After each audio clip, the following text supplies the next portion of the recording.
Bien, pues en la mesa de hoy tenemos el gusto de que nos acompañe Sergio Lomelí y Diana Fuentes. Ya les presentaré un poco más cuando les dé la palabra. Pues nada más quisiera agradecerles su presencia a todos ustedes. Me parece que es muy necesario hacer una reflexión colectiva sobre el significado de la vida y obra de un pensador como Carlos Marx, que se concebía a sí mismo como viviendo en una época de revolucionamiento muy profunda. Dice Bolívar Echeverría que toca la raíz más profunda de la vida humana.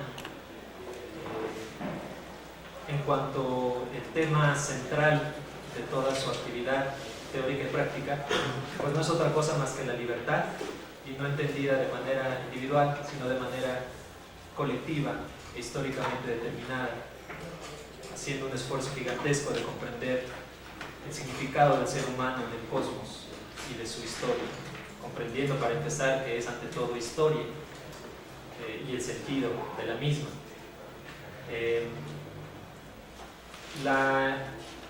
El diálogo que podemos entablar desde nuestro tiempo, a 200 años de su nacimiento, a 150 años de su magna obra de Capital,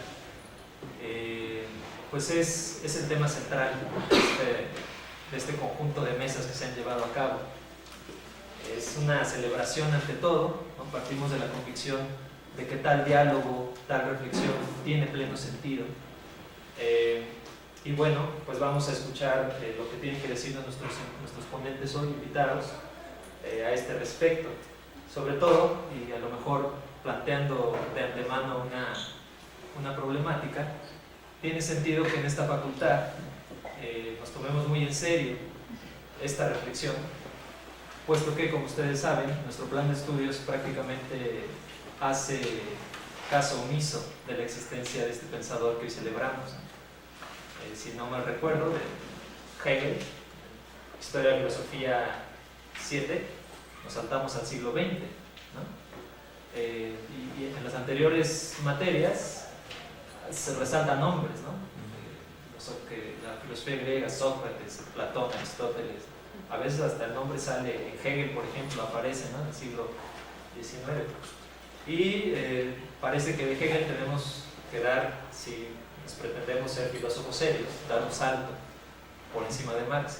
Este desprecio que se refleja en la estructura curricular de la carrera de filosofía, pues no es más que un reflejo de una gran moda que se instauró, ¿no? Durante el neoliberalismo, de pues dar a Marx, como él lo dijo en su momento, de Hegel por perro muerto.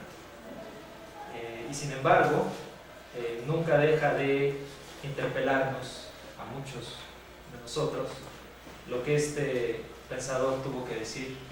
Repito una vez más, no solo teóricamente, sino también su vida es un manantial inagotable de interés, y particularmente a raíz de la crisis del 2008 pues vemos un renacimiento, bueno, quizás es demasiado todavía ese renacimiento, pero algo así como un germen de renacimiento de interés en su obra, por lo cual pues estamos de fiesta, ¿no? Celebrando los 200 años de su nacimiento.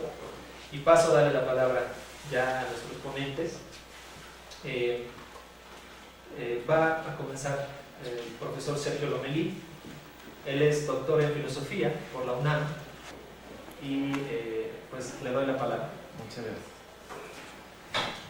Bueno, buenos días. Quiero agradecer particularmente a David Moreno por haberme invitado a este evento. Sí, estoy completamente de acuerdo, es un momento de celebración, ¿no? Yo soy muy groupie de Marx, entonces me gusta que organicemos estos eventos para poderlo discutir. Lo que voy a presentarles es un trabajo que he venido desarrollando de un tiempo para acá, y bueno, voy a entregar la versión más actualizada que tengo de este. Le puse por título La enajenación en el capital, el caso del proceso de valorización. Y voy a empezar con un epígrafe que dice: Por eso Marx era el hombre más odiado y más calumniado de su tiempo. Viene del discurso que pronuncia Engels frente a la tumba de Marx en 1883. Bueno, voy a dar lectura a mi texto. Este texto pretende subrayar la necesidad de leer El Capital también como un texto filosófico. Había que notar que El Capital de Marx no solo es un texto de economía política, historia o sociología, si acaso, sino que es todo eso, pero entramado en un discurso filosófico crítico. Esta característica hace del Capital uno de los primeros textos de pensamiento interdisciplinario en la historia de la teoría moral. Así lo notan, por ejemplo, Hart y Negri cuando en Imperio dicen que el modelo a seguir en su producción teórica es El Capital y 1000 pesetas de Deleuze y Guattari. No más que El Capital es de 1867. Es un texto revolucionario en su producción epistemológica, en su forma de abordar el problema. Desde mi punto de vista, nuestra producción teórica debería asemejarse más al modelo del Capital que al modelo de la fenomenología del espíritu. Como filósofos, quiero decir, ¿no? Porque la realidad como totalidad concreta es compleja y requiere herramientas diversas para su reproducción mental. Bolívar Echeverría insistió incansablemente sobre la posibilidad de la lectura del Capital desde el punto de vista filosófico. Para él, y así lo decía en sus cursos y seminarios, El Capital era un texto sobre el problema de enajenación. Es posible que esa afirmación no se presente de buenas a primeras de forma evidente o de forma clara y distinta. Sin embargo, hay otras afirmaciones semejantes y acaso menos fuertes que hoy por hoy se consideran consensuales. Por ejemplo, sostener que el apartado sobre el fetichismo de la mercancía en el capítulo 1 es una reelaboración del concepto de enajenación es ahora un lugar común. Cualquiera que tenga mínimas nociones sobre la lectura que se hace de Marx desde la teoría crítica podría constatar, aún sin entender su sentido certero, la siguiente afirmación tipo. Marx ya no habla de enajenación en el Capital, habla de fetichismo. Además, en ese lugar común se podría colar, abrevando de otra tradición, una cierta dosis de altuserianismo, al afirmar que el concepto de enajenación está extraído de Hegel y es todavía muy filosófico. En este caso, lo de muy filosófico se diría de forma peyorativa. En cambio, el fetichismo de la mercancía es la reelaboración científica de los problemas de juventud y presenta un cariz más de teoría dura y menos de chamanería filosófica. La afirmación de que el tema central del Capital sea el concepto de la enajenación es aún más oscura y enigmática para todos aquellos que lo han leído con el objetivo de desentrañar los problemas científicos referentes a la teoría del valor-trabajo, el secreto de la extracción del plusvalor, la ley de la acumulación capitalista o el problema de la acumulación originaria. Descaminar la lectura científico-económica para encontrar la coraza crítico-filosófica se plantea como una tarea difícil y compleja para algunos otros incluso inútil o fútil. Sin embargo, dicha afirmación no carece de una tradición de lectura o apropiación del Capital. Esta tradición tiene su génesis en el texto maldito de Lukács, Historia y conciencia de clase, y continuación, al menos para la tradición del marxismo crítico que se hizo en México, en Dialéctica de lo concreto de Karel Kosik. Por otro lado, hay lecturas actuales del Capital que, por haber partido de dicha tradición de lectura, ahora no solo la suponen, sino que incluso pretenden trascenderla. Así se puede ver, por ejemplo, en Representar el Capital de Frederick Jameson.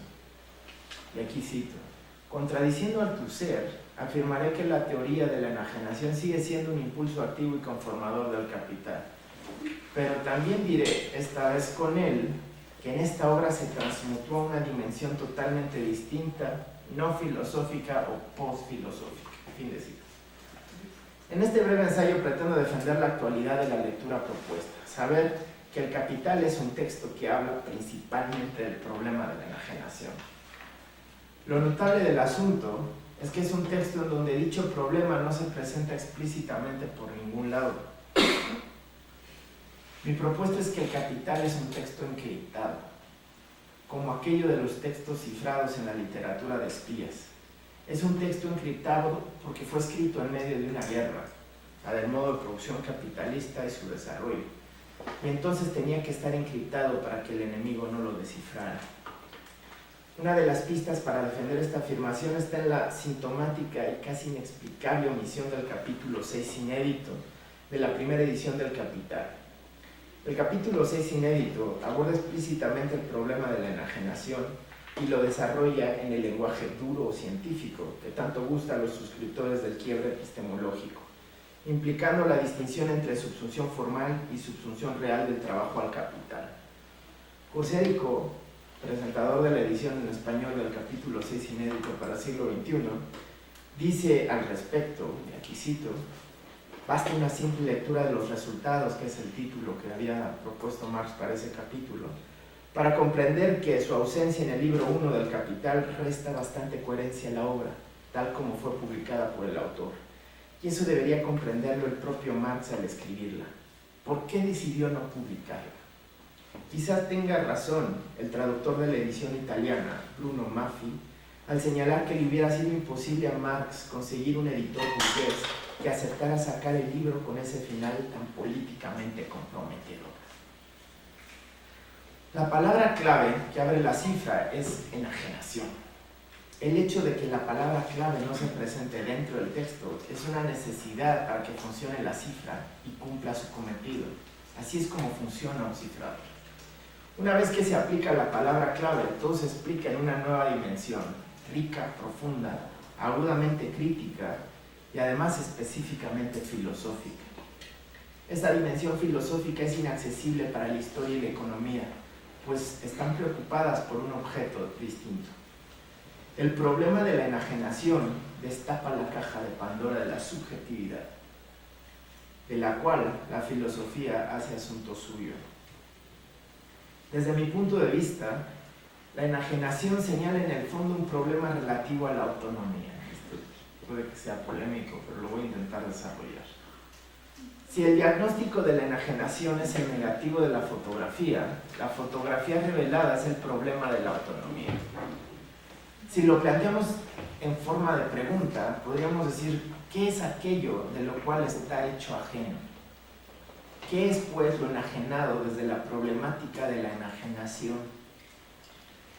Desde mi perspectiva, la respuesta, si quiere ser consecuente, no puede ser la de una edad de oro más o menos romántica llamada comunismo primitivo. Esta ha sido la respuesta más ensayada por el marxismo. Sin embargo, es una respuesta que yo no suscribo. Me parece que, siendo consecuentes con el método dialéctico, tenemos que decir que aquello que se hizo ajeno también solo estuvo en estado de apertura a partir de la irrupción del modo de producción capitalista. Es decir, se hace ajeno algo que también se abre como posibilidad por el propio capitalismo. Por ello, mi respuesta es que en todo caso, lo que está hecho ajeno es la facultad política humana de dotar de forma a la propia sociabilidad. Esto es un tema que desarrolla muy profundamente Bolívar Echeverría, por ejemplo, en ese valor de uso, ontología y semiótica, ¿no? En pocas palabras, lo que está hecho ajeno en la sociedad capitalista es la capacidad de autodeterminarnos.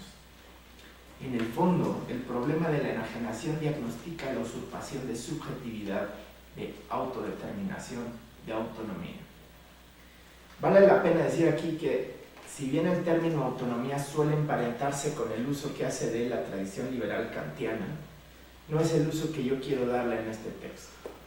En la tradición inaugurada por Kant, autonomía tiene que ver con la facultad racional de ser colegislador, y en tanto eso, autónomo, es decir, quien será a sí mismo su propia ley. Sobre ello se puede ver la fundamentación de la metafísica y las costumbres, ¿no? El término autonomía, tal y como aquí lo quiero usar, tiene que ver con la reapropiación que hicieron de él el ejército zapatista y las comunidades zapatistas.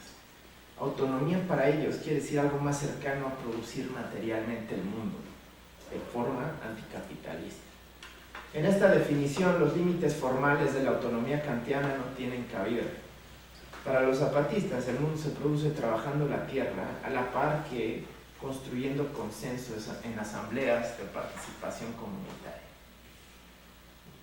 Bueno, el pasaje clásico para demostrar que el capital aborda el problema de la enajenación, como mencioné más arriba, es el del fetichismo de la mercancía. Sin embargo, este texto pretende mostrar cómo uno de esos otros pasajes que generalmente se consideran de economía política dura, también en el fondo, tematizan el problema de la enajenación. Por ello voy a analizar el pasaje que explica el secreto de la extracción de plusvalor. La idea general es que, en realidad, todo el contenido económico duro presenta el mismo comportamiento, es decir, el de ser un desarrollo en lenguaje cifrado del problema de la enajenación. Sin embargo, demostrar eso implicaría un trabajo de otra índole. El esfuerzo aquí es el de funcionar como ejemplo paradigmático, con la propuesta de que otros temas pueden ser explicados en su base por la problemática central de la enajenación. Se puede observar que en principio el pasaje sobre la extracción de plusvalor es suficientemente complejo en sentido económico para aparentar estar cabalmente explicado si se entiende de dónde sale la diferencia de los famosos tres chelines, como es explicada por Marx. En esta interpretación intentaré ser lo más sintético posible sobre esa diferencia para poder hablar sobre cómo el plusvalor se explica más cabalmente desde la perspectiva de la enajenación. Para entender el argumento de la extracción del plusvalor se tienen que comprender las siguientes premisas, al menos, relativas a la teoría del valor-trabajo expuestas en el primer capítulo del Capital. La primera premisa sería: toda mercancía tiene valor de uso y valor de cambio. Lo que quiere decir en breve que toda mercancía es útil e intercambiable en el mercado, respectivamente. Y una cosa no tiene nada que ver con la otra. Ni el valor de uso explica el valor de cambio, ni el valor de cambio explica el valor de uso. Ambas caras de la mercancía son irreductibles entre ellas y se oponen mutuamente. La segunda premisa: el valor de uso es la dimensión cualitativa y concreta de la mercancía, la dimensión que responde a la subjetividad humana, la dimensión que sacia las necesidades vitales humanas. El valor es la dimensión cuantitativa y abstracta de la mercancía, una dimensión absolutamente ajena a la concreción de la vida humana. La tercera premisa: el valor de uso está determinado por la relación entre las características físicas concretas del objeto mercantil y las características concretas de la sociedad. Así consta, por ejemplo, en el hecho de que la obsidiana fuera útil para hacer armas en estas tierras hace unos 500 años, pero hoy es útil de forma ornamental y no para hacer armas. Y la penúltima premisa: el valor de cambio, es decir, la facultad que tiene la mercancía de ser intercambiada, está determinada por un común denominador a todas las mercancías, que es el trabajo abstractamente indiferenciado. Y finalmente, el trabajo se mide en unidades de tiempo socialmente necesario, lo que sienta la magnitud del valor de la mercancía y las hace comparables en razón de este valor. Digamos, estas premisas son una síntesis, si quieren, más libre que forzosa del capítulo 1 al Capital, pero es necesario para entender el argumento del capítulo 5. El capítulo 5, que es el que nos interesa ahora, trata sobre la distinción entre el proceso de trabajo y el proceso de valorización. El primero, explica Marx, es el trabajo en abstracto. Abstracto quiere decir, según la introducción de los Grundrisse, sin determinaciones históricas. Todo trabajo requiere un objeto de trabajo, medios de trabajo y actividad productiva orientada a un fin. En este caso no importa si es trabajo esclavo, trabajo libre y emancipado, es en este sentido que se habla de trabajo abstracto. El segundo, es decir, el proceso de valorización, es el trabajo determinado por las relaciones de producción capitalistas. En este caso, el trabajo es específicamente un proceso de valorización o bien un proceso que tiene por meta presentar el valor involucrado en el proceso productivo. Marx explica cómo el proceso de valorización requiere de medios de producción y fuerza de trabajo. El clásico ejemplo de Marx, del capítulo 5, el proceso productivo que toma es el hilado. Los medios de producción relevantes son algodón y usos de hilar y la fuerza de trabajo, que es la mano de obra contratada para ese fin. Marx relata sarcásticamente cómo el capitalista se enfrenta al problema de extraer plusvalor. En su primer intento, el capitalista in spe no lo logra. Quiere transformar 10 libras de algodón en 10 fibras de hilado, para lo cual requiere 6 horas de trabajo. En ese ejemplo, las 10 libras de algodón y los usos requeridos valen 12 chelines. Y las 6 horas de trabajo valen 3 chelines. En total, las 10 libras de hilado contienen 30 horas de trabajo, repartidas en 24 horas en medios de producción y 6 horas de fuerza de trabajo. Esas 30 horas valen 15 chelines. Al producir 10 libras de hilado, valoriza sus medios de producción de 12 chelines a 15 chelines. Sin embargo, esa es la cantidad que había adelantado y por eso sale tablas. Y acá Marx muy sarcásticamente dice, nuestro capitalista se queda perplejo. El valor del producto es igual al valor adelantado.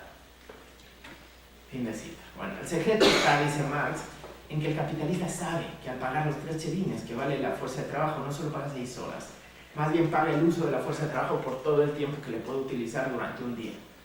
Lo mismo que quien compra un suéter tiene derecho a la totalidad del valor de uso de dicho suéter. Quien compra fuerza de trabajo tiene derecho a la totalidad del valor de uso de esa mercancía. Con eso en mente, el capitalista regresa a sus cálculos. Esta vez ofrece 20 libras de algodón al trabajador y ahora se tardará 12 horas de trabajo. Si 10 libras de algodón valían 12 chelines, 20 libras van a dar 24. Pero 12 horas de trabajo siguen valiendo 3 chelines. Entonces ahora invierte 27 chelines y produce 20 libras de hilado que contienen 60 horas de trabajo. Otra vez 48 horas en medios de producción y 2 en fuerza de trabajo. Si 30 horas valían 15 chelines, ahora 60 valen 30 chelines, el doble. Sin embargo, el capitalista solo adelantó 27. Como puede apreciarse, hay un delta, o una diferencia de 3 chelines. Y voilà, el valor se ha valorizado. El capital adelantado se ha incrementado en 3 chelines. La pregunta relevante desde el punto de vista de la economía política es ¿por qué es esto posible? ¿Qué hecho posibilita la diferencia de valores entre el valor que se adelanta y el valor que se extrae? La respuesta es que, como la fuerza de trabajo es una mercancía, entonces su magnitud de valor se calcula igual que la magnitud de valor de todas las demás mercancías, es decir, según el tiempo socialmente necesario para su producción. ¿Y cómo se calcula eso? Pues sucede que producir fuerza de trabajo solo es posible por medio de la producción del portador de la misma. Pues esta no se encuentra en el aire, se encuentra en el trabajador. Por tanto, el valor se calcula a partir del equivalente en tiempo socialmente necesario para producir los medios de subsistencia del portador de la fuerza de trabajo. Sucede que los medios de subsistencia necesarios para producir esta, en el ejemplo de Marx, requieren 6 horas de trabajo. Por tanto, la fuerza de trabajo vale 3 chelines. Sin embargo, la fuerza de trabajo puede trabajar por más tiempo que se requiere para producir la vida, para reproducir la vida de su portador. Puede trabajar, por ejemplo, 12 horas. De esta diferencia entre las magnitudes de valor sale el plusvalor. Bien, esa es la respuesta en el sentido de economía política y hasta este nivel se quedaría el análisis en tanto a la extracción del plusvalor.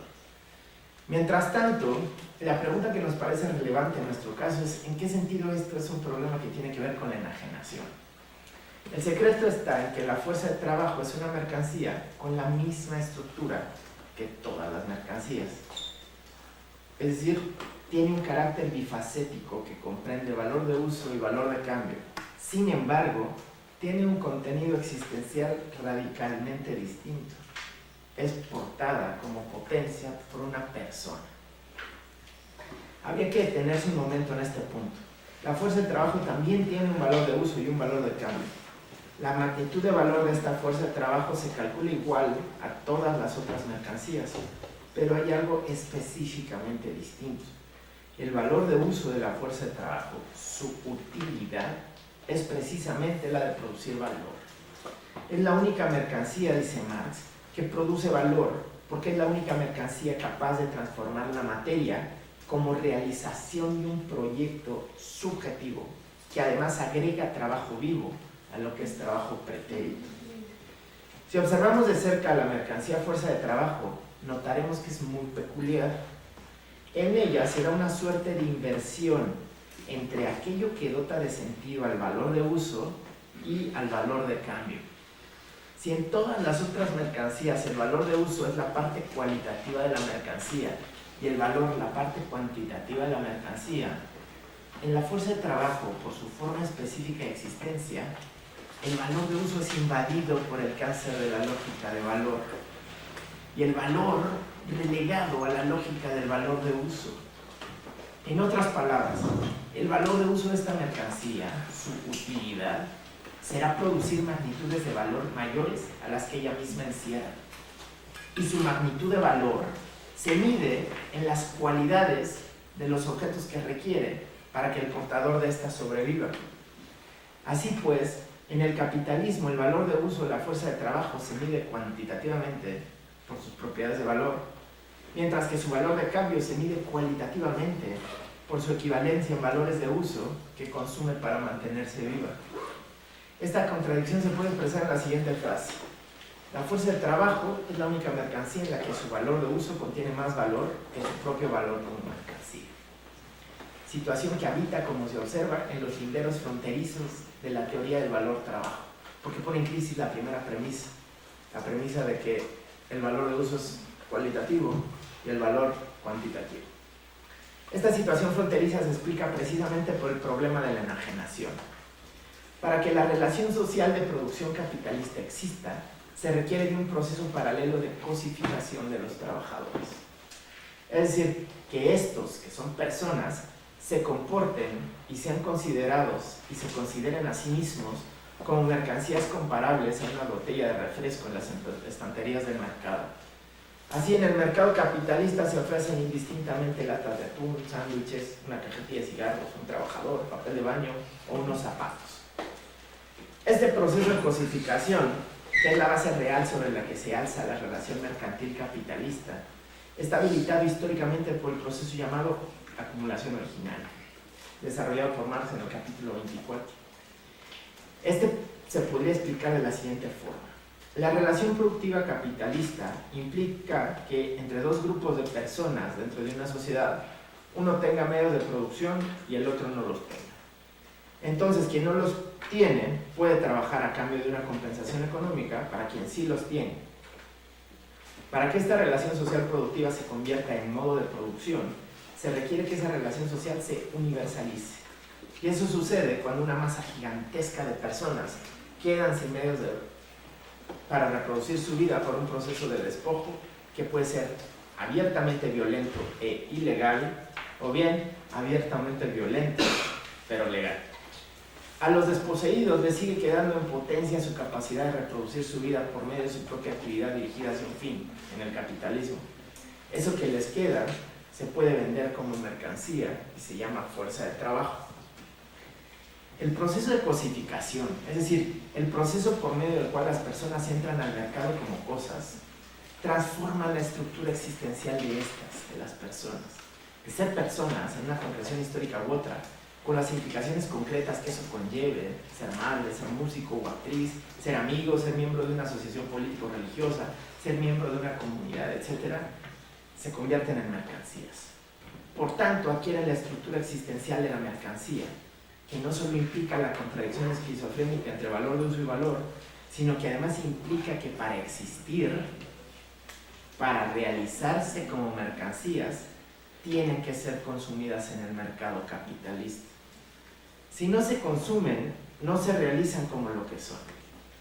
Si desplegamos las implicaciones de ello, podemos observar cómo en el capitalismo las personas tienen primero existencia abstracta, como capacidades de trabajo, pero su existencia concreta, es decir, la factibilidad real de reproducir su vida, está condicionada por su realización como mercancías. El desempleo, que es constitutivo del modo de producción capitalista, y esto está en el capítulo 23 del Capital, en realidad tangente para todos en este mundo, constata que uno solo es en potencia y vive en angustia y aspira a realizarse como mercancía, a ser contratado y trabajar para el capital. De ello se desprende que la facultad que tenemos como personas de dotarnos de concreción, de dar forma y contenido a nuestra propia existencia, está mediatizada o hecha ajena, enajenada en el capitalismo. La facultad de dotarse de concreción no es propia de la persona y sus relaciones sociales, es más bien un accidente del mercado. Si el mercado no la quiere, esa persona existe en abstracción, como mercancía no realizada, y su propia reproducción material está puesta en entredicho. También es notable el hecho de que si bien ya antes toda mercancía contenía la contradicción entre valor de uso y valor, el arribo de la fuerza de trabajo al mercado es un síntoma de que la lógica de valor va ganando la batalla de la contradicción mercantil.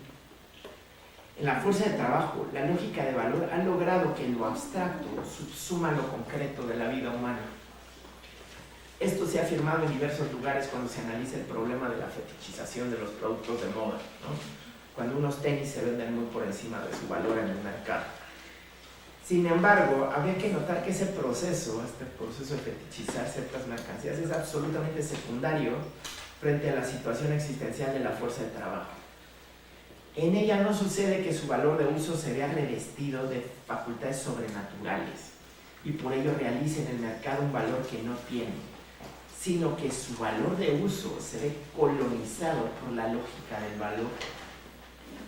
Es útil socialmente únicamente y en la medida en la que sea capaz de producir valor, mientras que su concreción cualitativa en consumo de valores de uso es desplazarse al lugar de medio o instrumento para su realización como mercancía. Es decir, que la magnitud de su valor, que es el medio que permite realizar su intercambio, se mide justamente por los valores de uso que actualizan su existencia concreta, lo cual debería ser el fin en sí mismo y no solo un medio. Uno debería ser capaz de dotarse de contenido, de subjetivarse o autoproducirse a partir del consumo de valores de uso, como libros, música, alimentos, etc. Sin embargo, en el capitalismo, uno consume comida para poder realizarse como mercancía. Se observa cómo, al interior de la fuerza de trabajo, sucede una inversión entre los contenidos de lo cualitativo del valor de uso y de lo cuantitativo del valor. Si antes el valor de uso estaba para satisfacer las necesidades concretas del sujeto social, que era el ser humano, ahora el valor de uso de la fuerza de trabajo también está ahí para saciar las necesidades del sujeto social, que de paso hay que decir, ya no es humano. El valor de uso, utilidad de la fuerza de trabajo, es la de valorizar el valor. Al sujeto que sacia ese valor de uso es al capital. Esto es enajenación, ¿no? Cuando se produce una pseudo-subjetividad. Ahora, es el sujeto que ocupa la dimensión concreta de la mercancía. Si antes el valor era solo la parte abstracta que cumplía funciones de socialización de la concreción humana, ahora el valor cumple funciones de socialización de la concreción capitalista. El valor está relleno y animado por lo concreto de la vida humana, ya que se mide a través de los medios de subsistencia que requiere el portador de la fuerza de trabajo. Pero en el movimiento global, el valor es la realización del proyecto abstracto de su propia autovalorización. Si autonomía quiere decir la facultad de autoproducción, y esa es la característica diacrítica de la subjetividad, entonces el capital es autónomo y es subjetivo. Mientras que la reproducción de la vida humana es ahora tan solo la dimensión abstracta del capital. Como se ve, el despliegue de la temática de la producción del plusvalor implica la construcción de una nueva subjetividad que subsume la subjetividad humana.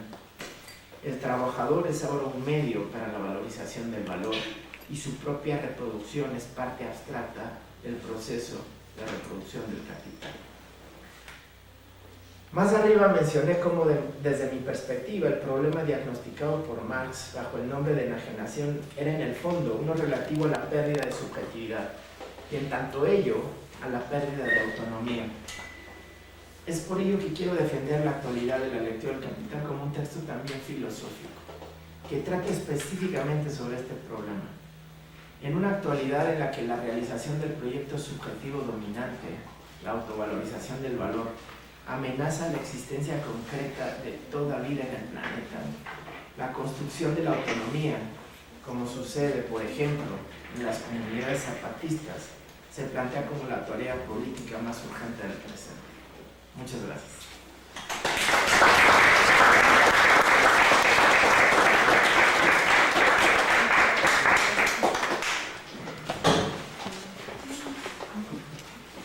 Muchas gracias al doctor Sergio Lomelí por esta disertación. información interesante sobre la enajenación.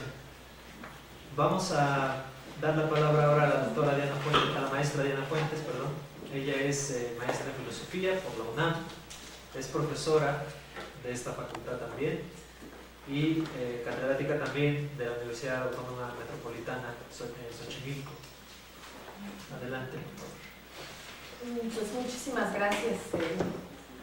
Como ya dijeron mis amigos, mis colegas, pues estamos celebrando los 200 años del nacimiento de Marx de la mejor manera posible.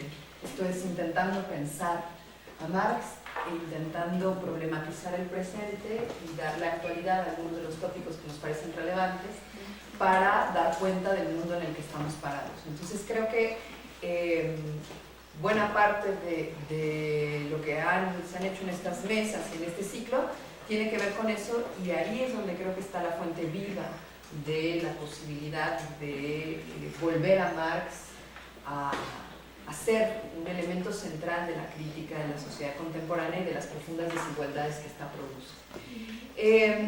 Es curioso, yo había propuesto otro tema de eje para hoy, pero traje un texto que está en total sintonía con lo que presentó ahora Sergio, será porque siempre andamos un poco en las mismas, y que va a abordar también esta cuestión de la enajenación, pero desde otro lugar en el que yo también he venido trabajando y sobre el que espero no ser muy obtusa. Trataré de detenerme en algunas cuestiones para darles la mayor claridad posible. Bueno, uno de los debates que mejor exhibe los problemas de comprensión en torno al método con el que Marx trabaja en El Capital es aquel relacionado con la cuestión de la teoría de la enajenación y sus alcances explicativos.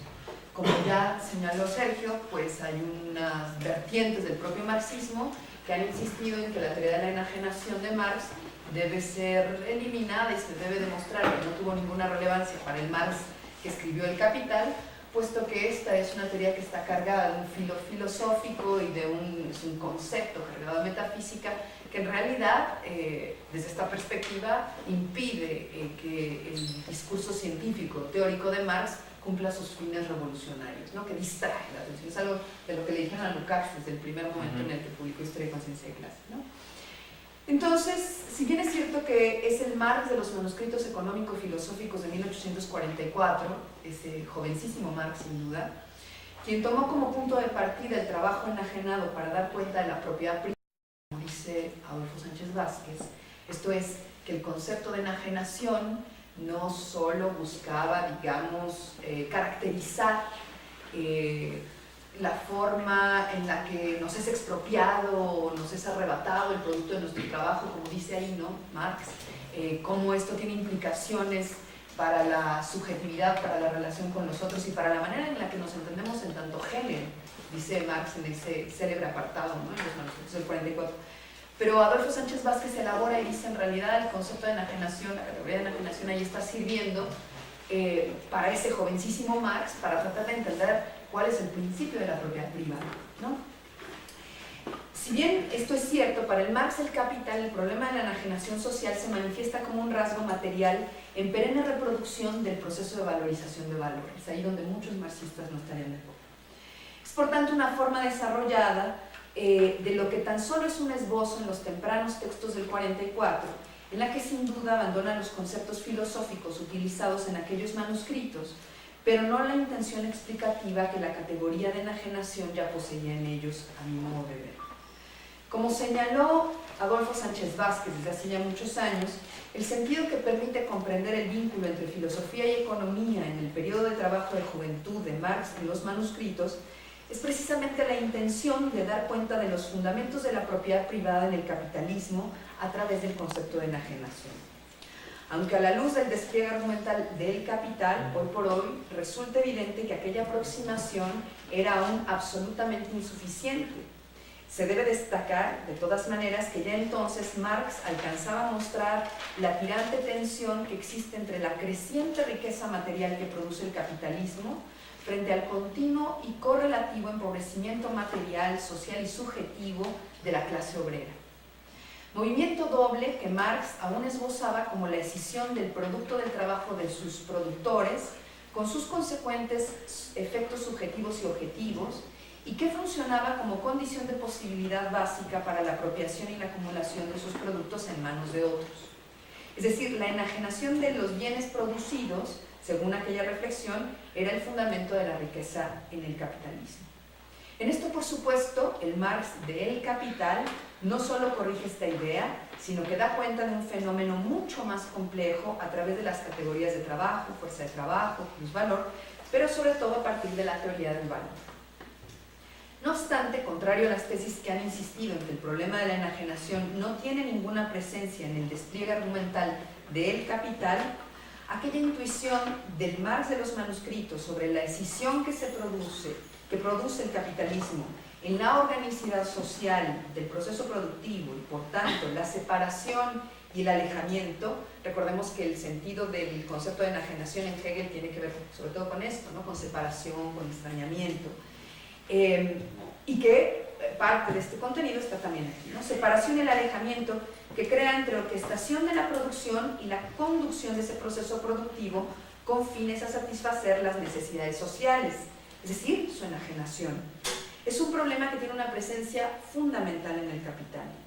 Ahora bien, habría que señalar que uno de los mayores equívocos que han estado a la base de la idea de la inoperancia del concepto de enajenación ha sido que sin mediación alguna se le confunde con otro fenómeno con el que efectivamente está emparentado, pero que en todo caso da cuenta de los efectos reificantes que contrae la totalización de la mercantilización de las relaciones sociales, el fetichismo. Por ello es que la presencia del apartado sobre el fetiche mercantil, como ya señalaba Sergio también, al final del primer capítulo del Capital, no es una cuestión baladí.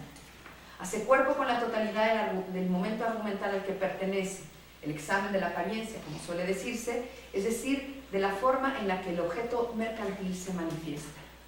La mercancía se muestra como un objeto cargado de sutilezas metafísicas y reticencias teológicas, así dice Marx, ¿no? en ese sentido irónico que tanto me gusta, que, como observó Lukács en Historia y Conciencia de Clase, tiene efectos subjetivos y objetivos, y que ocultan u obnubilan para el entendimiento inmediato su fundamento. Dar cuenta entonces del fetichismo, por ello, como insistía Karel Kosik, permite comprender que la realidad misma, esto es la realidad de la sociedad burguesa, de suyo oculta y devela sus propias contradicciones. Es el mundo, como dice Kosik, de la pseudoconcreción. La enajenación, en cambio, a diferencia de esto otro, da cuenta de la fractura fundamental que acompaña la configuración de esa realidad reificada y reificante. Así se muestra en el Capital y es así como la teoría de la enajenación tiene presencia en él. Son por tanto dos rostros de la misma moneda, pero no son lo mismo. Tal como ha apuntado Bolívar Echeverría, en este equívoco se manifiesta un descuido en el análisis de la relación entre el desarrollo de la forma mercantil y el fenómeno de la enajenación social. Es decir, se deja al margen la cuestión de la especificidad de la forma mercantil capitalista y su exclusiva manera de reificación de la vida social. La clave más interesante, a mi modo de ver, del señalamiento echeverriano sobre este error, que localiza incluso en Lukács, asienta en la forma material en la que se concreta la enajenación. La enajenación no como la había dispuesto el Marx de los manuscritos, en tanto que ahí la intención y la caracterización aún es limitada, puesto que solo manifiesta un momento del ciclo reproductivo del capital, es decir, la fase productiva. Al Marx de esos textos aún le faltaba reconocer la dinámica de la producción del capital en el ciclo que contempla la producción, la circulación y el consumo, en tanto que permite comprender la valorización del valor, todo este ciclo, como un proceso dinámico que se actualiza y se recompone de forma permanente. Es decir, atender al proceso de producción y reproducción del capitalismo no como un hecho dado, sino como una tendencia estructurante cargada de contradicciones internas que de suyo requiere ratificarse tanto en las formas concretas de la vida cotidiana como en la esfera más general de la organización de la vida económica. Para diferenciar aquello por lo cual el objeto mercantil capitalista contiene y reproduce una forma de reificación social nunca antes vista en la historia de la humanidad. Y hago una pausa. Nosotros podríamos pensar que, digamos, los modos de producción anteriores al capitalismo pues fueron profundamente violentos, profundamente desiguales, la historia de la propiedad privada está marcada por una enorme, una huella de sangre, ¿no? Pero lo que interesa en este tipo de lectura, que yo extraigo de Echeverría, de Lukács y por supuesto de Marx, tiene que ver con que el problema de la enajenación es, como dice Lukács en aquel texto, es un problema específico del capitalismo, ¿sí? Entonces es una forma nunca antes vista en la historia de la humanidad. Marx distingue las formas de la mercancía en su desarrollo, abstrayendo, separando la sustancia de la forma en la relación mercantil. Si bien la forma de intercambio mercantil capitalista presupone aquellas otras formas que le preceden, esas otras versiones contienen y representan relaciones sociales radicalmente diferentes, ya que en esas antiguas versiones de la vida social, aunque existieran modos de intercambio de productos bajo la forma mercantil, o sea, que intercambiaran mercancías, e incluso estos hubieran desarrollado la forma dineraria, fuera su materialidad una moneda acuñada en un metal precioso o una semilla como el cacao, esta siempre desempeña un papel subordinado o periférico, como dice también el propio Marx. La enajenación propiamente capitalista acontece, se concreta y tiene lugar sobre, como dice Echeverría, un dispositivo que le antecede, pero al que supera, el de la relación mercantil simple. La segunda es que en este acontecer nunca se concreta si no es sobre formas de relación socialmente preexistentes, de las que aceptará aquello que sirva a su lógica estructurante, así como eliminará lo que se le oponga. Pero esta siempre es una tensión dinámica entre esa socialización abstracta y las formas de socialidad concreta en las que opera y a las que confronta. Esto supone un problema metodológico central en la teoría del valor de Marx y que un lector tan agudo como Roman Rozdolsky trabaja del siguiente modo, y yo no voy a hacer otra cosa que subirme o intentar subirme sobre sus hombros. Antes de entrar de lleno a la sección dedicada a la sección sobre el proceso de producción en su célebre texto Génesis y estructura del capital, Rozdolsky se dedica a una observación preliminar a la cuestión de la realidad de la ley del valor en la economía capitalista, sirviéndose de la célebre introducción de 1857. Al seguir la presencia de la secuencia evolutiva mercancía, valor, dinero, capital, centra la atención en el hecho de que para Marx ella de ningún modo debe ser comprendida solo como una asociación lógica de conceptos y de su dialéctica, porque ella refleja al mismo tiempo una evolución histórica real. Eso es una de las, creo, mayores dificultades de todos los que nos enfrentamos a la lectura del Capital, pues, que empieza Marx por la mercancía y nosotros estamos acostumbrados a hacer lecturas analíticas de los textos. Esto es, suponemos que solo hay una secuencia lógica conceptual y que, por lo tanto, se derivan unos argumentos de otros para llegar a una conclusión.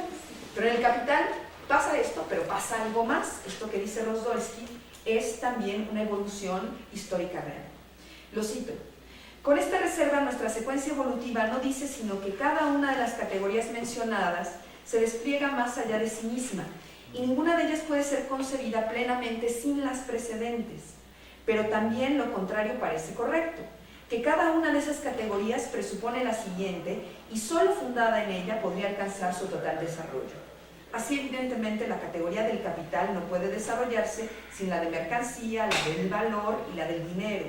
Pero parece igualmente cierto que estas categorías sumamente generales solo pueden formarse del todo basándose en el capital y en su modo de producción, ese complejo movimiento argumental del capital, particularmente del tomo 1. Y pregunta Rozdolsky, ¿no? ¿Cómo puede resolverse esta contradicción y cuál de las dos interpretaciones de la secuencia evolutiva es correcta? Hasta ahí la cita.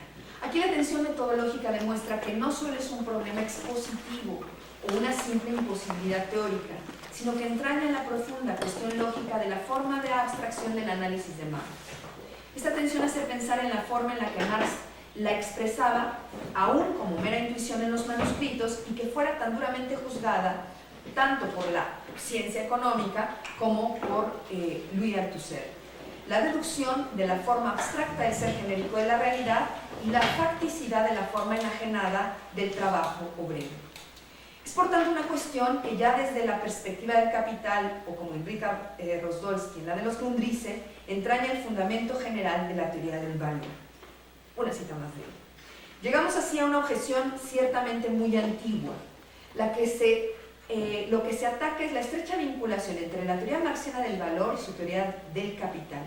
El hecho de que para Marx, para llegar a leyes del modo de producción capitalista, parte del análisis de la producción mercantil simple que presupone la igualdad social de los participantes en el acto de cambio. Vale decir que en su teoría del valor prescinde de la desigualdad que caracteriza a la producción capitalista. Hasta ahí Rosdolsky. Y la aclaración, y es una aclaración, primero,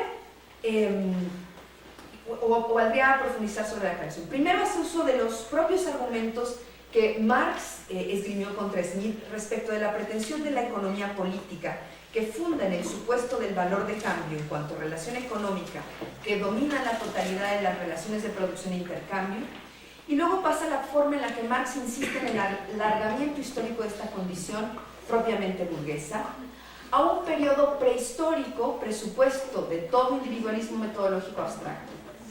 Por esto, la siguiente aclaración de Rosdolsky sobre la forma histórico-metodológica de Marx respecto del pasado precapitalista implica la consideración sobre la relación entre la condición general y la forma particular y que, a mi modo de ver, resulta brillante. Una cita más y la última. Dice Rosdolsky: Marx rechaza decididamente las ideas de Smith y de Torrens. No piensen situar la vigencia de la ley del valor en la época dorada de la sociedad precapitalista, pues esa época dorada, tal como se la imaginaban los economistas burgueses, es una pura ficción surgida de la apariencia de la circulación capitalista de las mercancías y que Adam Smith, a la manera propia del siglo XVIII, sitúa en el periodo prehistórico y hace preceder a la historia. En realidad, la producción originaria se basa en entidades comunitarias primitivas en cuyo ámbito el intercambio privado solo se presenta como excepción por entero superficial y cumpliendo un papel totalmente secundario. Pero con la disolución histórica de esas entidades comunitarias hacen su aparición de inmediato relaciones de dominación y servidumbre, relaciones de violencia que están en contradicción flagrante con la apacible circulación de mercancías y las relaciones correspondientes a la misma. En contraste con estas tentativas por relegar la realidad de la ley del valor del trabajo a tiempos preadamitas, el paraíso perdido de la burguesía, en lo que los hombres se enfrentaban aún como capitalistas. Hasta ahí la cita. Pareciera entonces que hay una suerte de circularidad dialéctica en la reflexión, en la que habría distintos momentos. Uno, el modo de producción capitalista presupone ante todo la circulación de las mercancías y por tanto la circulación del dinero. Dos, la producción de mercancías solo puede aparecer como el carácter normal, dominante de la producción cuando lo hace sobre la base de la producción capitalista. Y, por tanto, y tercero, la producción de mercancías en su forma absoluta general es precisamente la producción capitalista de mercancías. Cuarto, pues solo entonces cuando el trabajo asalariado constituye su base, la producción de mercancías se impone forzosamente a la sociedad en su conjunto. Y quinto, esto con toda la violencia y la servidumbre que contrae. Ahora bien, Rosdolsky aclara el punto metodológico medular de su reflexión. Lo que nos ocupa aquí es solamente el aspecto metodológico del problema. La cuestión de si, desde el punto de vista de Marx, es posible hablar de dos modelos diversos, del que la economía mercantil simple, aquel de la economía mercantil simple y el de la economía capitalista. Y si en efecto Marx dedujo las leyes de esta última a partir de las leyes de la primera. La cuestión se vuelve medular, insiste Rosdolsky, y recurre a la introducción del 57 para aclarar cuál es el sentido, si es que lo hay, aunque la conclusión es negativa, él va a llegar a una conclusión negativa, dos modelos diversos, el de la economía mercantil simple y el de la economía capitalista. Y si en efecto Marx dedujo las leyes de la última a partir de las leyes de la primera. Entonces, la clave tiene que ver con el método, aquel que Marx describe en la introducción del 57 y sobre el que dice lo siguiente. La clave del método, que consiste en elevarse de lo abstracto a lo concreto, es para el pensamiento solo la manera de apropiarse de lo concreto, de reproducirlo como concreto espiritual.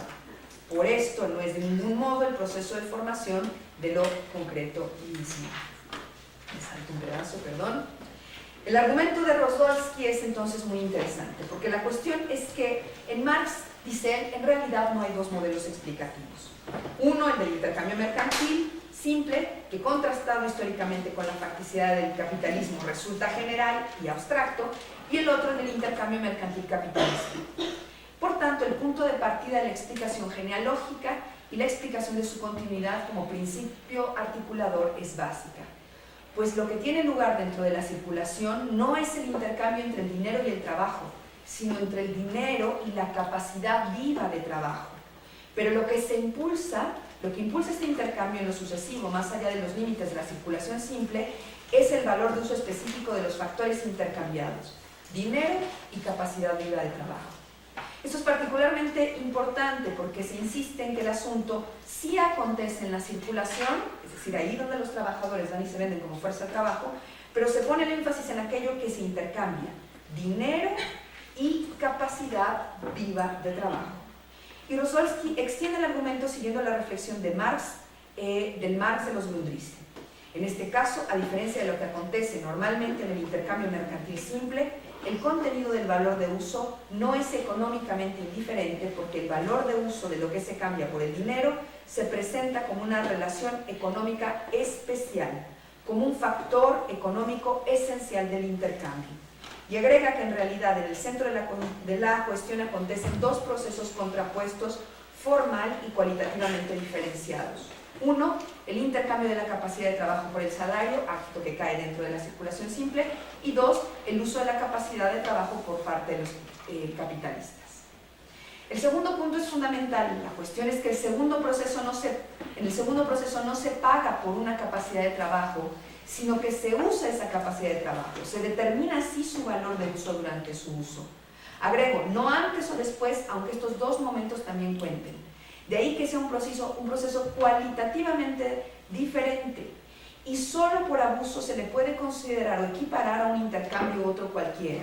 Es este el intercambio entre capital y trabajo. Lo más interesante del argumento es que el capital debe ser entendido desde la perspectiva de este segundo proceso en la circulación, en la que está presupuesto y en la que se conserva, porque el dinero y la mercancía existen solo como dos momentos abstractos particulares de su existencia, en los cuales el capital aparece constantemente pasando de la una a la otra en igual grado en el que constantemente desaparece. Y es de notar la cuestión conceptual que esto encierra, momentos abstractos particulares de su existencia. Así, en el capital el dinero ha perdido su rigidez y de cosa palpable que era ha pasado a ser proceso. Pero esto implica que se ha operado una profunda transformación de todo el modo de producción. Y aquí de nuevo la relevancia de la diferencia cualitativa entre el intercambio mercantil simple y el intercambio mercantil capitalista. Mientras que anteriormente en la etapa de circulación mercantil simple la producción creadora de valores solo tenía importancia en cuanto que las mercancías que ingresaban en la circulación debían ser encarnaciones de tiempo de trabajo social y como tales valores, aquí hay una cita, actualmente la propia circulación retorna a la actividad que produce y pone el valor de cambio a su fundamento. Y mientras que anteriormente era premisa de la circulación una producción que solo creaba valores de cambio como excedentes, ahora la producción de valores se convierte en la forma social decisiva que domina todo el sistema de producción.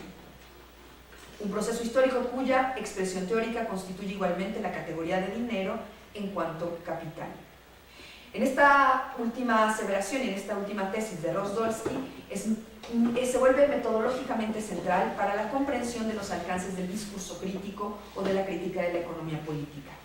No se trata ya de pensar la categoría dinero, el proceso mercantil simple, que ahora se ve como con evidencia conduce a una generalización histórica, sino de la categoría dinero en cuanto capital. Y sobre la ciclicidad o el retorno a una nota, hay una nota fundamental. Aquí una cita más. A primera vista, aquí parece tratarse de una construcción puramente hegeliana, puesto que lo de retornar al fundamento, en este momento, en esta cuestión de retornar al fundamento, se cuenta entre las determinaciones esenciales de la dialéctica de Hegel. Pero Marx, dice Rozolsky, concebía de manera realista este retorno, como puede verse a partir del siguiente pasaje de los Grundrisse. Así, a la circulación, vale decir, a la circulación mercantil simple, le estaba presupuesta aquí una producción que solo conocía el valor de cambio bajo la forma de lo superfluo, del excedente por encima del valor de uso. Pero retrocedió a una producción que únicamente tenía lugar con respecto a la circulación, a una producción que ponía el valor de cambio en calidad de objeto inmediato. Es este ejemplo de la regresión histórica de que de la circulación simple lleva al capital, al valor de cambio en cuanto forma dominante de producción. Y ya casi para cerrar. Aunque el trabajador aparezca como propietario entonces de su fuerza de trabajo, esta no existe como una cosa fuera de él, por lo que solo puede ceder al propietario del dinero la disposición sobre su capacidad de trabajo. Y esto es fascinante, la disposición limitada a un trabajo determinado y por un tiempo determinado. De esto se deduce que el trabajador de forma periódica recurre al acto del intercambio, que no es un perpetuum mobile, necesita, como dice también Rosdolsky, reponerse y satisfacer sus necesidades, que era de lo que hablaba Sergio también. Pero por repetición, lo que intercambia con el capital es toda su capacidad de trabajo que gasta, digamos, en 20 años, dice Rosdolsky citando al propio Marx. Ahora bien, lo que me parece fundamental en términos del alcance político del análisis hasta aquí llevado, tiene que ver con lo siguiente. Me voy a saltar, perdonen un poco. Y tiene que ver con aquella afirmación que hacía un poco al inicio sobre la consecuencia del tipo de cosificación mercantil capitalista o enajenación y cómo esto nos permite entender lo que Echeverría llamaría el juego de fuerzas donde anuda la red de la socialización abstracta propia del capital. Dice Echeverría, respecto al problema de las implicaciones y los efectos de la lógica mercantil capitalista en la configuración de la vida contemporánea. Lo sintetiza en la tesis 3 de sus famosas 15 tesis sobre la modernidad y el capitalismo de la siguiente manera. Dice Echeverría, la derivación tanto del concepto de cosificación y fetichismo mercantil como el de enajenación y fetichismo capitalista, a partir de la teoría que contrapone la mercantilización simple del proceso de producción-consumo de la riqueza social a la mercantificación capitalista del mismo, lleva a definir la cosificación mercantil simple como el proceso histórico mediante el cual la capacidad de autoconstituirse propia de toda la sociedad debe realizarse en medio de la acción inerte, unificadora y generalizadora del mecanismo circulatorio de las mercancías, es decir, sometida a la desobediencia del azar. A diferencia de esta, la cosificación mercantil capitalista o enajenación se muestra como el proceso histórico mediante el cual la acción del azar, en calidad de instancia rectora de la socialización mercantil básica, es interferida por limitada y desviada por un dispositivo que hace de la desigualdad en la propiedad de los medios de producción el fundamento de un dominio asegurado de una clase sobre otra. Como consecuencia, el tipo de cosificación mercantil capitalista o enajenación tiene una forma propia que impone una tendencia estructurante a la circulación, pero también le impone, como dice Echeverría, el juego de fuerzas donde anudan la red de socialización abstracta. Es decir, también se vuelve una tendencia estructurante de aquellas formas de la vida social que le son favorables o de aquellas que le son hostiles. A las primeras las reconfigura, mientras que a las segundas las ataca sin reparo. La primera consecuencia que se puede extraer de esta forma de entrada al problema de la enajenación propiamente capitalista es que esta acontece, se concreta y tiene lugar sobre aquel dispositivo del que hemos hablado y que sin duda le antecede, el de la relación mercantil simple. La segunda es que en este acontecer nunca se concreta sino es sobre formas de relación preexistentes, como ya había dicho al inicio.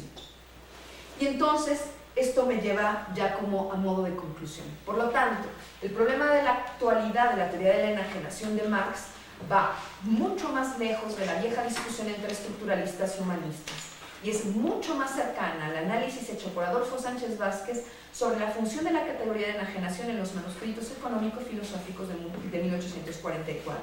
Es decir, la de pensar en los sujetos concretos, en el sistema complejo de la vida social en el capitalismo, desde una perspectiva crítica que permita reactualizar y dar vigencia a la posibilidad abierta de su superación por una sociedad equitativa, plural y democrática. Por otra parte, imperiosa bajo las condiciones actuales de destrucción y reificación permanentes de la organicidad de la vida social y de la naturaleza. Muchas gracias.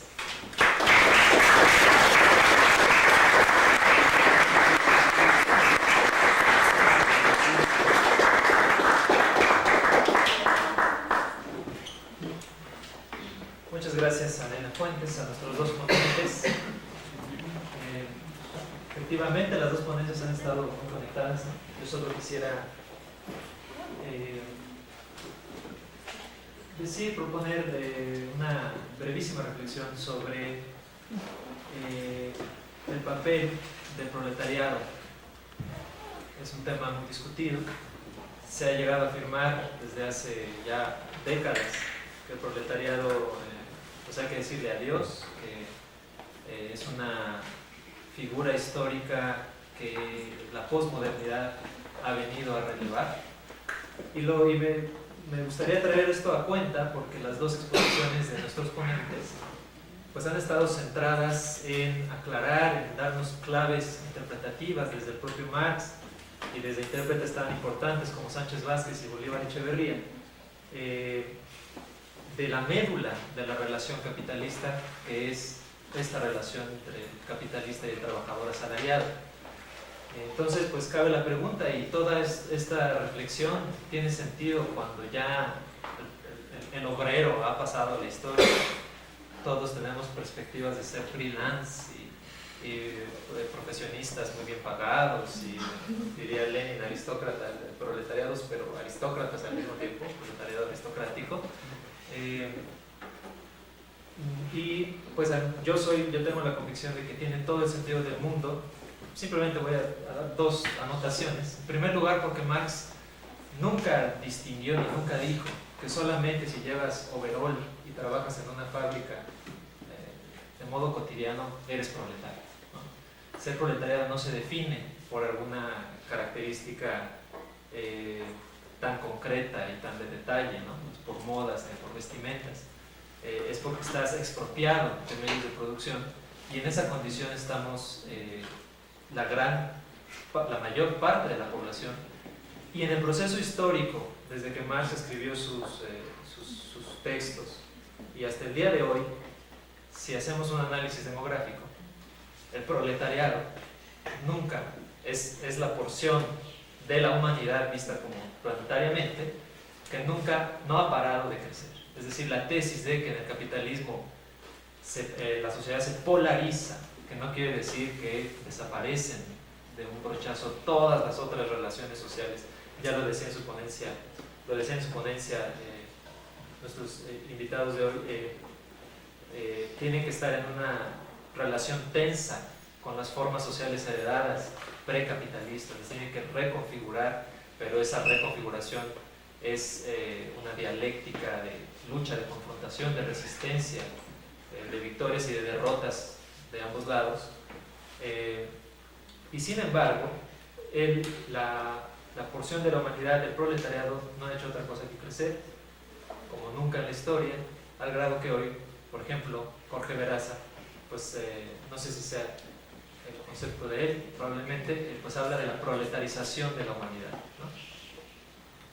Este es un hecho, vamos a decir, constatable, ¿no? Entonces creo que tiene todo el sentido del mundo seguir pensando con la profundidad que lo han hecho nuestros ponentes el problema de esta relación en sus términos más profundos, ¿no? La relación capital-trabajo asalariado. Bien, pues agradezco nuevamente a ellos. Tenemos tiempo para abrir una ronda de preguntas. Yo no sé, yo propongo que dependa de las preguntas que se planteen, a lo mejor esperar que sean unas 4, pero es que a veces una sola persona hace 4 preguntas, ¿no? Entonces depende, ¿no? Como los que pidan la palabra, qué tantas preguntas se vayan planteando, y vamos haciendo, si es necesario, una segunda ronda, ¿no? Pues está abierta la palabra para ustedes. No sé si es una pregunta o una revelación, dudas, confusiones, porque debo de felicitar el nivel de la reflexión y de la elaboración. Me parece que realmente deja muy buen sabor de boca. Afortunadamente contaremos con una grabación para regresar las veces necesarias a la exposición, pero dentro de lo que percibí, porque no sé si lo entendí, hay una preocupación por a través del concepto enajenación fetichismo, el pensamiento de Marx, como que ir al reencuentro, digamos, filosófico de la obra, y en ello tal vez rescatar la cientificidad y crítica del tema, ¿no? Diría yo, un enfoque muy acentuado desde la filosofía, ¿no? Desde la preocupación filosófica. Me parece sumamente importante, sumamente rico, digamos, que no dejemos escapar al marxismo, a la obra de Marx en el economicismo, en la crítica de la economía política, sino que lo recuperemos en su mayor densidad, porque al final pareciera que en realidad, lejos de tener en Marx un economista, tenemos un filósofo de la transformación, no un filósofo de la ciencia, ¿no? Sino, bueno, sí, pero el filósofo de la ciencia en Marx es un filósofo del cambio, es un filósofo de la revolución, digámoslo así. Y creo que es muy loable que haya este ángulo de preocupación, y ojalá no estuviera atrapado en las aulas de filosofía, sino que se llevara pues, casi a todas las carreras, ¿no? Debería haber como una clase de filosofía como introducción a la ingeniería, introducción a la odontología y así sucesivamente, ¿no? Porque si no, sacamos puros analfabetas funcionales, ¿no? Que sí sacan muelas, no lo hacen muy bien, pero lo logran. Me parece muy importante, pero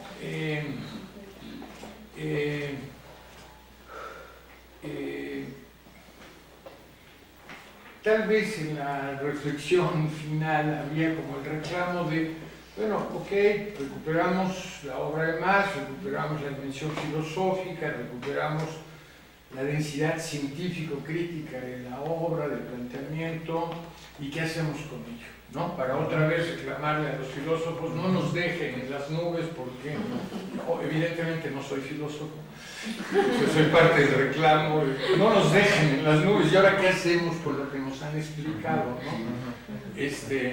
Si habremos de concluir que la clase obrera está en extinción y maldito el momento, pues ya no va a haber cambio, entonces la teoría, pues, ¿ya para qué sirve? Y la filosofía, ¿ya para qué?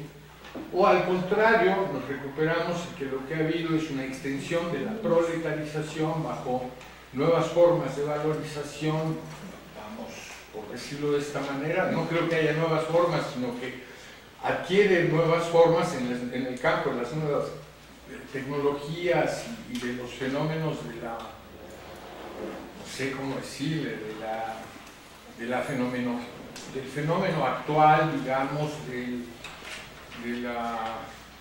la llamada financiarización de la economía, terciarización de la economía, hipertecnificación de la economía, como se le quiera decir. Porque si yo no mal entiendo, el tema del rescate científico-crítico, para no dejarlo en las nubes, sería devolver la capacidad práctica, útil de la teoría de la ciencia crítica de Marx, en el sentido de contribuir al proceso de transformación, no solo como revolución capitalista, sino como transformación dentro del proceso capitalista. Valga, no es porque yo dé por descontada la posibilidad de una fase superior o del socialismo como tal, sino porque no está sobre la mesa, ¿no? También no está sobre la mesa de la discusión. Termino ya mi pregunta.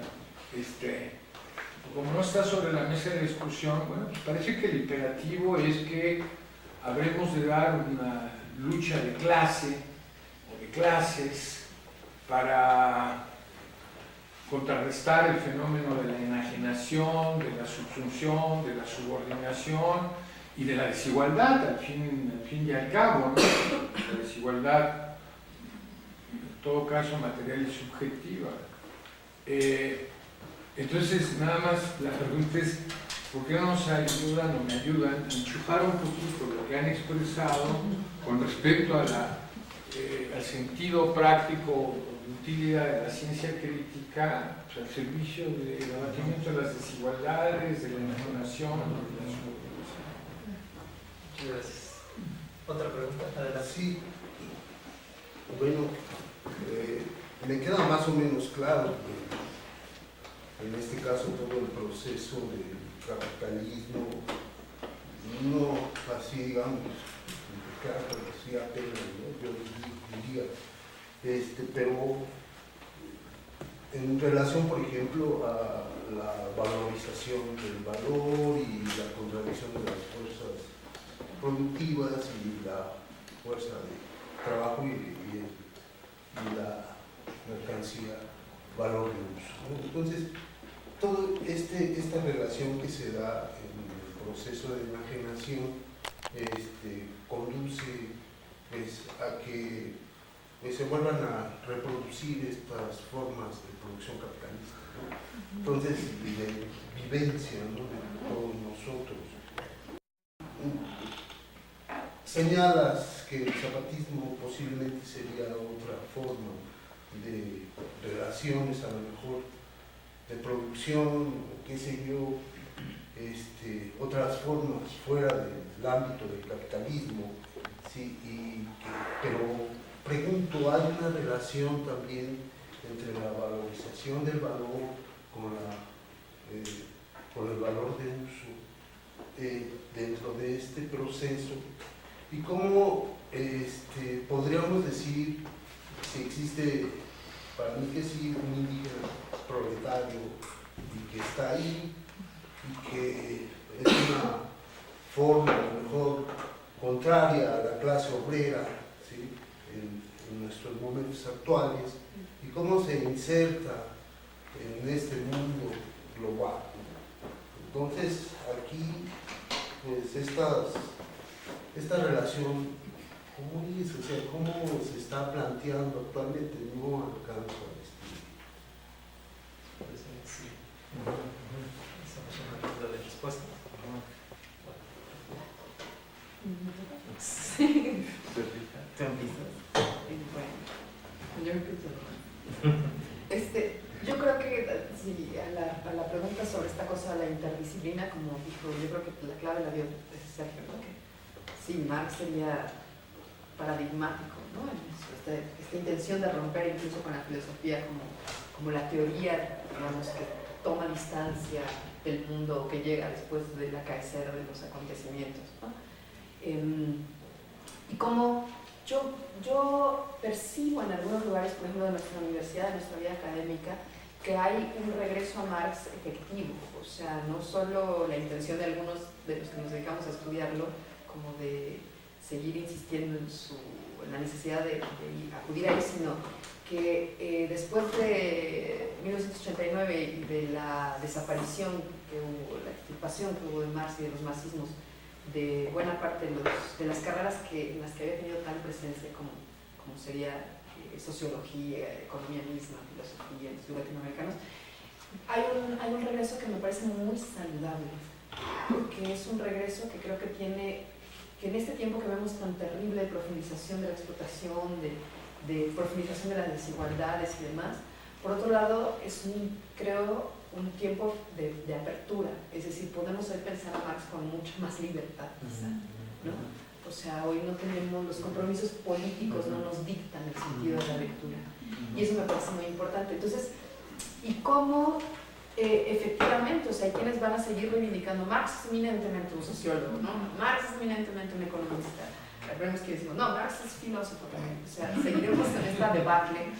Pero yo creo que el punto tiene que ver con que contra la tendencia del pensamiento moderno a la superespecialización, ¿no?, de los saberes, y luego a la gran conflictividad que tiene el hecho de intentar conectar esos saberes en un sistema, Marx y la perspectiva de totalidad que contiene nos permite hacer con el conocimiento algo a lo cual la tendencia modernizante, digamos, se opone, ¿no? Yo creo que ahí hay una clave, o sea, que la tendencia modernizadora de la vida académica tiende a la hiperespecialización, a la parcialización del conocimiento, aunque luego le pongan multidisciplina, o sea, aunque haya estos regresos críticos, o sea, de una crítica interna a esos procesos, pues la tendencia es esa. Y en contraparte, la perspectiva que nos da Marx es que la crítica de la economía política, independientemente de que el centro, el mirador lo ponga en la producción material, en la reproducción social de la vida, esto tiene impacto en todos lados, ¿no? O sea, nos permite pensar la cultura, nos permite pensar muchísimas cosas. Yo creo que esa es una de las claves y que conectaría con el problema de la dimensión praxeológica. O sea, claro, es que siempre todos en estas sesiones terminamos un poco, ¿y ahora qué hacemos? ¿No? Siempre es un poco la pregunta, pero yo creo que es porque es una pregunta que no atiende exclusivamente a esto, sino que es una de las preguntas de nuestro horizonte histórico. Es decir, estamos ante la pregunta ante esa profundización de la desigualdad, ¿no? Ante esa profundización del proceso de enajenación y sus mecanismos cada vez más complejos. La pregunta que está dispuesta como a lanzar al aire es ¿y qué hacemos frente a ello? ¿No? Entonces, por supuesto que la academia, o cuando nuestra capacidad productiva y de acción efectiva es la vida académica, pues es muy limitada. Pero la pregunta sí creo que está en el aire, más allá de la vida académica. Entonces, es decir, y como pensaría, a mí me gusta mucho aquí también referir a Sánchez Vázquez. Sánchez Vázquez, cuando pensaba en esta compleja asociación entre teoría y práctica, decía, bueno, es que también hay que entender que estas son dos entidades que tienen una autonomía relativa. O sea, la teoría a veces camina más adelante que la práctica, o sea, a veces parece ir, ¿no? Por delante, y hay veces que la práctica va por delante y la teoría, pero parece que no llega nunca. Entonces, que estos desplazamientos nos pueden hacer pensar que hay momentos en los que pareciera no haber una acción transformadora, efectiva, ante la cual tuviéramos que estar pensando directamente, pero que eso no dispone que la teoría no sea relevante, ¿no? O sea, que la teoría tiene que seguir caminando, tenemos que seguir pensando, y que la posibilidad praxeológica de eso es una disposición histórica también, de condiciones de posibilidad muy complejas, ¿no? Pero en la cual pues, los sujetos somos los agentes del cambio. Entonces, es decir, dicho de otra manera, que la posibilidad de llevar la crítica hecha por Marx a la sociedad capitalista es insistir, creo yo, en que en el discurso contemporáneo, por ejemplo, hay mucha vigencia sobre las luchas de carácter específico, regional, local, particular, identitario. Sí, hay una especificidad de la insistencia en las luchas locales, ¿no? y particulares. Pero yo creo que lo que nos permite y que lo que nos otorga Marx es la posibilidad de tener herramientas de análisis para comprender que esas luchas locales, con todas sus particularidades, especificidades y rasgos exclusivos, están interconectadas por una sociedad que de suyo tiene esa interconexión, pero es una interconexión enajenante, homogeneizante, y que es Marx precisamente el que nos da herramientas para entender eso. Entonces a mí me parece muy importante porque, insisto, venía yo manejando para acá y venía oyendo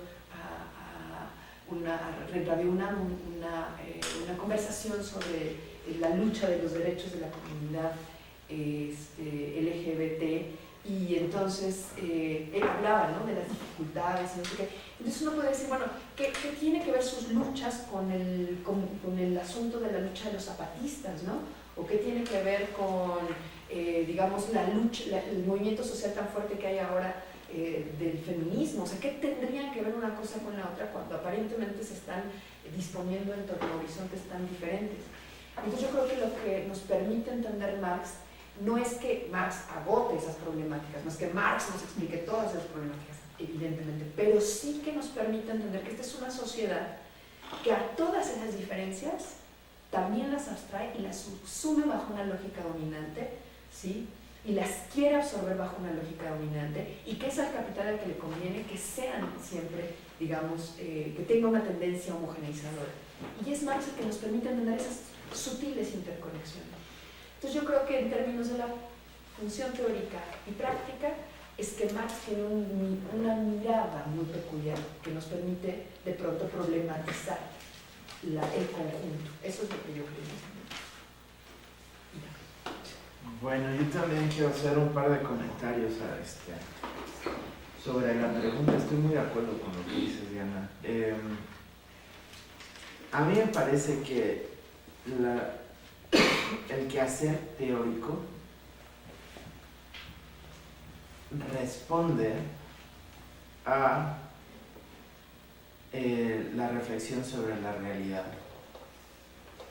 Y que la realidad es una cosa muy compleja. Muy compleja. Es un entramado, bueno, como dice Cosi que dice Marx, pero la verdad no lo he encontrado en Marx, que dice en Hegel. O sea, es una cosa muy rara. Pero dialéctica en lo concreto, Cosi dice, citando un tercer volumen de Marx, en algún pasaje del tercer volumen del Capital de Marx, que Marx dice que si la realidad la pudiéramos percibir de forma inmediata, el quehacer científico y filosófico sería superfluo, ¿no? Es decir, que si la realidad estuviera ahí y la comprensión fuese inmediata, entonces no hacemos teoría, ¿no? O sea, la realidad está ahí de forma compleja, viva, en tiempo vivo, ¿no? En el tiempo de la vida, realizándose, ¿no? Y que la teoría lo que hace es intentar dar cuenta de eso que está aconteciendo, ¿no? También en la perspectiva dialéctica, ¿no? de la realidad como totalidad concreta, uno puede pensar que, digamos, este quehacer teórico que tenemos, este compromiso teórico que tenemos de pensar la realidad, es más bien artificialmente sentido en disciplinas. O sea, lo que es artificial es una aproximación disciplinaria, ¿no? ¿Por qué? Porque, bueno, es artificial, porque tienes esta totalidad concreta entera enfrente que necesitas abordar de forma analítica. Dice Hegel en la fenomenología del espíritu, el análisis es el motor del entendimiento. Tienes que seccionar tu objeto, abstraerlo, o sea, lo recortas y lo sacas de donde estaba para observarlo, ¿no? Y luego ya después de que lo analizaste lo regresas. Entonces, a mí me parece que la interdisciplina, o digamos una aproximación teórica, digamos, que tenga por objeto serio la realidad, o sea, su objeto sea la realidad, tiene que ser interdisciplinaria, tiene que ser capaz de observar este objeto de múltiples formas, con todas las herramientas posibles que estén a la disposición, porque una sola no es suficiente, ¿no? Y en este sentido, o sea, lo digo, el Capital de Marx da para estar leyendo y encontrándole vetas de todo tipo, ¿no?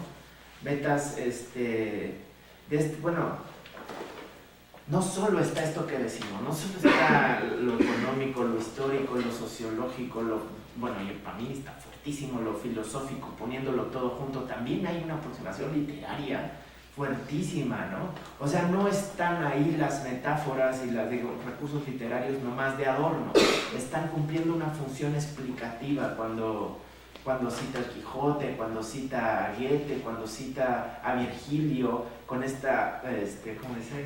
Aurisaca fames, ¿no? Esta maldita sed de oro, ¿no? Citando la Eneida, y está explicando el Capital, ¿no? Vamos a decir, el objeto de estudio es tremendamente complejo y hay que abordarlo con todas las herramientas que tienes, todas, ¿no?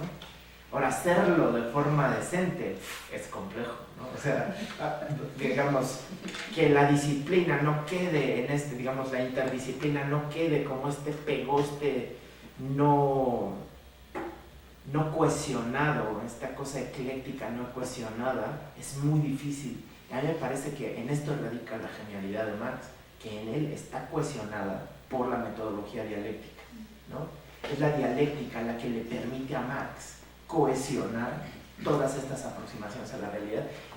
O sea, me encantaría decir que esto es lo que quiero hacer, pero que entiendo la distancia que hay entre yo y Marx. O sea, Marx sí es un gigante, pues, ¿no? Solo hay 200 años. Sí. O sea, veo la complejidad de la tarea, pero me parece que de todas formas tenemos que intentar hacer algo así, ¿no? Sobre el asunto de qué hacer, la ensayada pregunta, bueno, está este texto de Lenin, de 1903, ¿no? ¿Qué hacer? Que es justamente esta respuesta. Por supuesto, Lenin está intentando, justamente está igual de anonadado que nosotros frente a la teoría marxiana y dice, va, pero entonces, ¿qué hacer? ¿No? Y lo traigo a cuenta porque ese qué hacer resulta en una respuesta positiva. Ajá. Y resulta en una respuesta específica y concreta, que es el partido bolchevique. El qué hacer implica una instancia organizativa y una forma organizativa que responde al problema de la enajenación de Marx. Vamos a decir, el qué hacer de Lenin es su respuesta política al problema de la enajenación. Lenin nota, o bueno, y en esto está de acuerdo con Kautsky, que la conciencia del proletariado está enajenada y que a lo máximo a lo que va a poder acceder el proletariado por sí mismo es a una conciencia trade unionista, ¿no? A la lucha sindical. Pero la lucha sindical, dice Lenin, es una lucha por, digamos, para que nos exploten, más bonito. Y la versión radical es que no exploten, que no haya explotación, que se acabe la opresión. Entonces, como la conciencia está enajenada, de la clase revolucionaria está enajenada, entonces es un sector externo a la conciencia enajenada el que tiene que fungir como dotador de conciencia. Y ese sector externo se tiene que organizar políticamente en el partido, y de ahí va a echar luz a la clase y le va a decir las consignas, el rumbo, etc. A mí me parece que la respuesta positiva bueno, no a mí me parece, la historia lo vio, ¿no? Lo que tuvo de respaldo fue la Revolución de Octubre, y eso lo respaldaba la teoría de una manera masiva. Es decir, la teoría leninista consiguió una revolución, en principio, vamos a decir, en su primer despliegue, que parecía triunfal o eficiente, pero que a la larga del tiempo la respuesta leninista del partido como cúpula, como dotador, como poseedor de la verdad, como fuera del problema de la enajenación, resulta en el Estado soviético, ¿no? El Estado soviético que restó y sustrayó subjetividad a la teoría marxista, bueno, al resto de la sociedad soviética. Los que tenían la verdad, la visión, la respuesta, estaba en el politburo del Estado soviético. En fin, traigo a colación ese quehacer y esa experiencia histórica porque a mí me parece que hay que tener una aproximación siempre crítica. Y acá me van a decir, o sea, justo es la desesperación de la crítica, no tiene un quehacer duro, ¿no? Pero es la misma crítica que le echó Luxemburgo a los bolcheviques en el 18, cuando todavía está en la cárcel. Les dice, es que la respuesta positiva no funciona porque la verdad se construye en la praxis, ¿no? Tú no puedes aventar la receta de cómo vamos a transformar el mundo. Lo tienes que hacer en la praxis y te tienes que enfrentar a la crisis histórica, vivir las contradicciones. Vamos a decir, el cómo va a ser la sociedad emancipada, nadie lo puede contestar, a menos que desee ponerse en la capa de brujo, ¿no? Y eso es lo que le dice Luxemburgo a los bolcheviques: están ustedes aplicando una receta, y eso es peligroso, ¿no? Yo siento que la tarea de la reflexión crítica, de la reflexión filosófica, sí tiene un nivel político fuerte, pero no un nivel político en el que te dice cómo sí, sino tal vez más modestamente un cómo no, ¿no? O sea, las respuestas que puede ofrecer la filosofía o la teoría crítica es contra qué, un no esto, porque esto lo estamos viendo. Pero el lado positivo no se va a ver sino hasta que esté en funcionamiento, vamos a decir, como resultado de... Pues decía, llega post festum la teoría, dice Marx, ¿no? Después de la fiesta, ¿no? Después, la conciencia llega después. No sé, a mí me parece que definitivamente hay una dimensión práctica ahí. La teoría está, digamos, está en una relación con una práctica política importante, ¿no? Yo tengo la apuesta de que el problema de la enajenación implica una forma política, tiene una dimensión política fuerte, ¿no? Porque en contra de lo que se está peleando es en contra de que te arranquen subjetividad. Es decir, la lucha política tiene que ser la producción de subjetividad, ¿no? Desde el problema de la enajenación. Ahora, ¿qué quiere decir eso en concreto? ¿Cómo producimos subjetividad? pues ese es un problema que el cual nos tenemos que enfrentar en nuestras relaciones políticas. Cuando pongamos el cuerpo en una lucha política y digamos, bueno, por aquí o por acá, y no queda de otra más que ensayarlo, me parece. No sé si estoy dando respuestas buenas, pero así o enredosas, pero así lo veo.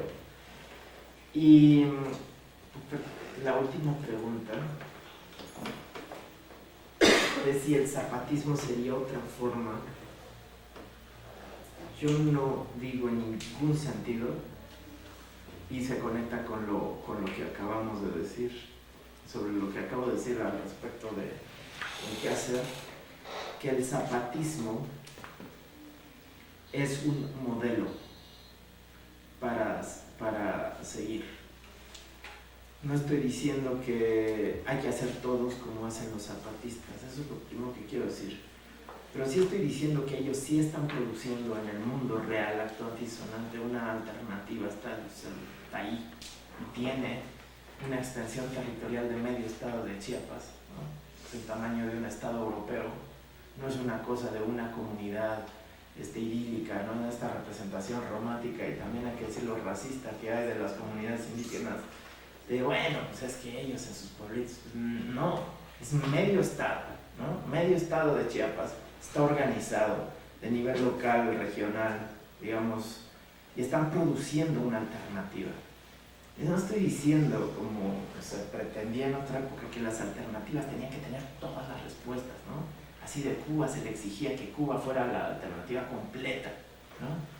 Pues no, es ese ensayo, es ese intento de construcción de una alternativa, pero no nos queda otra más que intentarlo, ¿no? Lo que sí quiero recuperar de la experiencia zapatista, si no el modelo, que no sé si se puede reproducir eso acá, o sea, es decir, para empezar no hay tierras acá, ¿no? Y no las sabemos producir, o sea, no es traducible. Pero lo que sí quiero recuperar es la producción de mundo, vamos a decir, la autonomía en este sentido que va desde lo material hasta lo político en continuidad, ¿no? Autonomía para ellos es producir el mundo como ellos dicen que lo quieren producir en decisiones políticas colectivas, ¿no? Yo creo que teníamos que ensayar eso, producir el mundo de otra forma, ¿no? Y me preguntaba si hay valorización del valor ahí.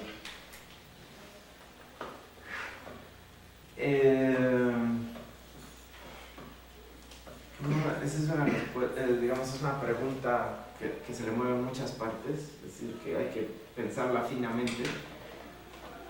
Yo diría que valorización de valor, producción de plusvalor, es decir, producción de un excedente más allá de las necesidades del tiempo de trabajo socialmente necesario. Eso sí hay, ¿no? O sea, tanto así que hay salud, hay educación, hay en las tierras comunales se produce más allá de lo que cada quien consume en su propia casa, o sea, es decir, más allá del tiempo de trabajo socialmente necesario hay.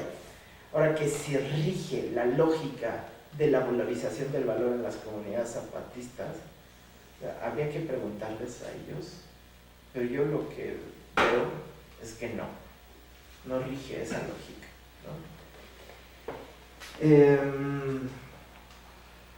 Lo de los indígenas proletarios y cómo se insertan en este mundo social, ahí otra vez lo veo como dice Diana, no están aislados del sistema mundo, ¿no? Están de por sí ahí, es decir, no es como que estén en un otro lado la producción de la autonomía zapatista, en una otra exterioridad a la totalidad que a la que nos enfrentamos nosotros, están aquí mismo, pues, en una otra geografía u otro calendario, están aquí y están produciendo otra cosa y por supuesto que están insertos en el mundo social capitalista, ¿no? De una forma muy específica, anómala, yo sí creo diferente, ¿no? Entonces, ¿cuál es? No sé si contesté nada, pero eso es lo que me provocaron las preguntas.